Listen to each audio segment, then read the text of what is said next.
January 2026 is about to bully our watch lists because Isekai season is pulling up reckless, overpowered, cozy, weird, and emotional all at once. So let's rank the 10 Isekai anime you'll absolutely be arguing about online. Kicking off with number 10, Hell Mode. The hardcore gamer dominates in another world with garbage balancing. This one proudly wears its title like a warning label. Hell Mode is for people who think most isekai are too easy and secretly enjoy watching protagonists suffer like they're stuck on New Game Plus with broken sliders. Our MC chooses the hardest difficulty possible, and the world responds by disrespecting him at every turn. No cheats, no blessings, no destiny armor, just grind, pain, and numbers going up painfully slow. And honestly, that's the appeal. It feels like watching a Dark Souls speedrunner reincarnated into an RPG world that actively hates him. The pacing can feel brutal early on, and casual fans might bounce when there's no instant power fantasy payoff. But if you enjoy earned strength, smart stat building, and an MC who actually struggles instead of flexing by episode 2, this hits different. Villains aren't flashy yet, but the environment itself is the enemy. It's sweaty, it's unforgiving, and it knows exactly who it's for and who it's not. Sliding to number 9, Make-You no Shiori. Make-You no Shiori takes the dungeon crawler concept and slows it down until you can actually breathe inside the maze. This isn't screaming boss battles every 5 minutes. It's moody, quiet, and strangely reflective, like an isekai that read too much philosophy and decided to chill. The story follows a protagonist navigating an endless labyrinth, but the real tension isn't monsters, it's isolation, memory, and the creeping question of why they're even there. This anime thrives on atmosphere. Long corridors, soft lighting, unsettling silence. Some fans will call it boring, others will call it peak vibes. Personally, it feels like Made in Abyss if it swapped trauma speedruns for introspection. Don't expect flashy animation flexes or OP moments every episode. This is a slow burn that rewards patience and attention. If you're tired of copy-paste power fantasies and want something that respects quiet storytelling, this one might surprise you. Just don't binge it half asleep. You'll miss the magic. Landing on number 8, A Gentle Noble's Vacation recommendation. This anime pulls up with zero aggression and somehow still wins hearts. A Gentle Noble's Vacation recommendation is peak I got reincarnated and decided to relax energy. No Demon King speedrun, no destiny screaming in the background. Just a refined noble travelling the world, solving small problems and vibing responsibly. The tone is cozy without being boring, and that's harder to pull off than people think. The MC isn't dumb, isn't edgy, and isn't trying to impress you. He's just competent, polite, and weirdly soothing. Think campfire cooking meets chill slice-of-life fantasy tourism. Side characters actually matter, and the world feels lived in instead of set dressing for flex scenes. Critics will say the stakes are low, and they're right, but that's the point. This anime feels like comfort food after too many loud, explosive shows. If January 2026 overwhelms you, this will be the one you watch at night, smiling quietly, wondering why it works so well. Looking at number 7, The Other World's books depend on the bean counter. This title already tells you what kind of ride you're on, and yes, it's nerdy on purpose. Instead of swords and spell nukes, this isekai hands us spreadsheets, publishing logistics and economic headaches. Our MC isn't here to save the world, he's here to fix it financially. And shockingly, it's fun. Watching him revolutionize book production in a fantasy setting scratches the same itch as Ascendance of a Bookworm, but with more corporate brain energy. There's something satisfying about seeing fantasy societies improve through boring but important systems.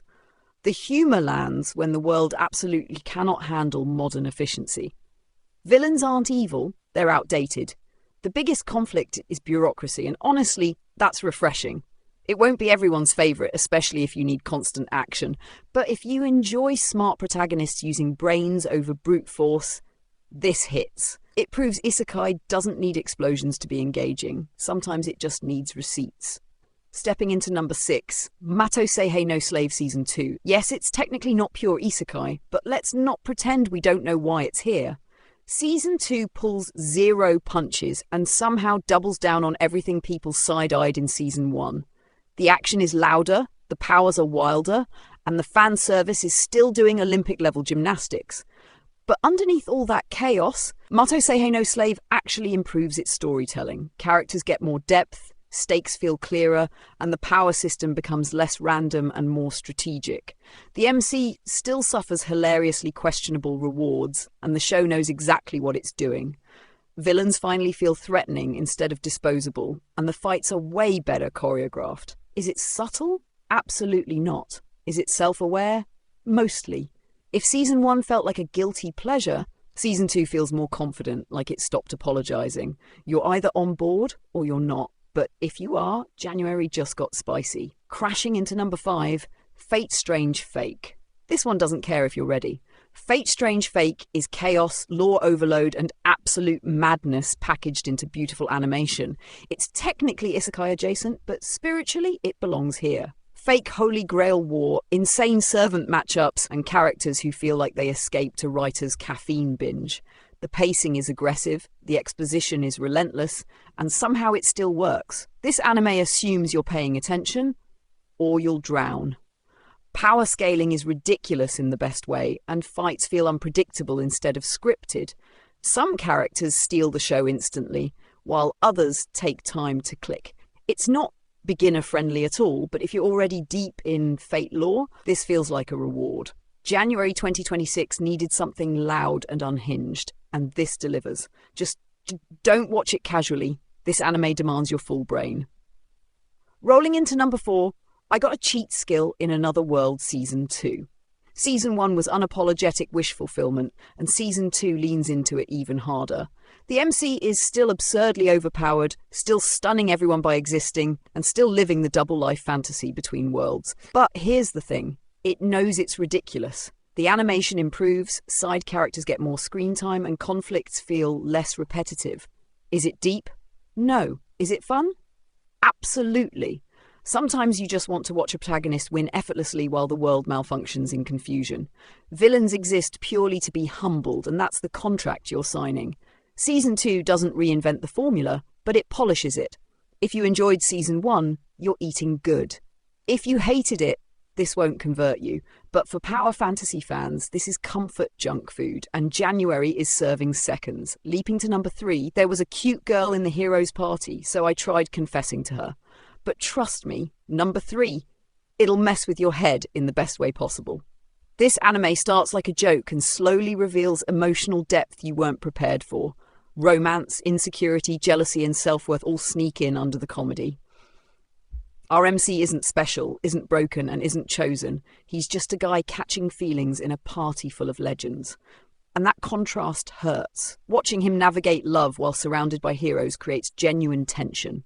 The humour is sharp, the dialogue feels human, and the emotional beats land unexpectedly hard. It's funny, awkward, and quietly painful. Villains exist, but the real conflict is internal. Compared to bombastic isekai, this feels intimate. If you've ever felt small in a group of overachievers, this one hits. Easily the most emotionally sneaky anime on this list, soaring into number 2, Reincarnated as a Dragon Hatchling. Starting life as a literal baby dragon is unfairly cool, and this anime knows it. The growth journey is the star here. From weak hatchling to terrifying apex predator, every power-up feels earned, and the world reacts appropriately with fear and awe. The MC isn't human, and that perspective shift changes everything. Morality, survival, and instinct collide constantly. The animation cells scale beautifully, especially during battles. There's something satisfying about watching a non-humanoid MC dominate without human drama baggage. Side characters come and go, but the dragon's evolution keeps things fresh. It avoids repetitive grinding by constantly introducing new threats and environments.